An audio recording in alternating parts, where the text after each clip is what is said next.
ఈటెల రాజేందర్ గారు.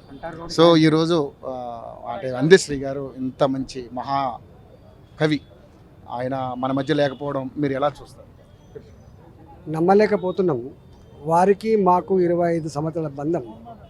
వారి పరిచయం అయినప్పటి నుంచి ఎప్పుడు గంటల తరబడి మాట్లాడుకున్న వారి పాటలు, వారి మాటలు ఇట్లా రక్తాన్ని ఇట్లా మరిగిస్తూ ఉంటాయి.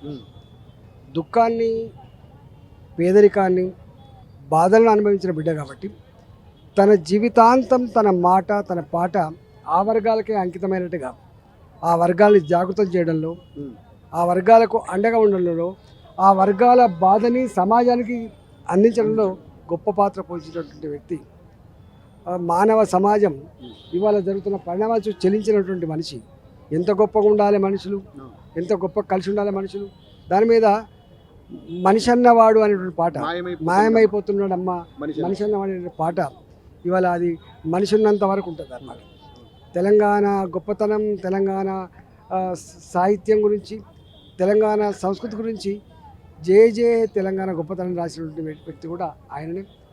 ఇలా తెనుగోళ్ళ ఎల్లమ్మేది అనే పాట, తెనుగోళ్ళ ఎల్లమ్మేది అనే పాట, నెత్తి మీద చుట్టాబట్ట ఆ పైన పల్లా బుట్ట అనేటువంటి పాట ఇప్పటికీ ఆ జాతిలో ఇట్లా గుండెల్లో ఉంటుంది.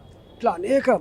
అందువల్ల ఇవాళ చదువు రాకపోయినా కూడా తన మాటని అక్షరాలుగా మార్చి ఇవాళ కోట్ల మంది ప్రజలకు ఒక స్ఫూర్తినిచ్చిన బిడ్డ ఇలా ఆయన. కాబట్టి ఆయన మాటల్లో ఏం చెప్పలేం, ఆరుబాటాలు లేవు. ఆయన డాక్టరేట్ల కోసం పోటీ పడలేదు, ఆయనకు పద్మశ్రీ గురించి పోటీ పడలేదు. ప్రజల హృదయాల్లో చోటు దక్కితే చాలని చెప్పి పోటీ పడ్డాడు.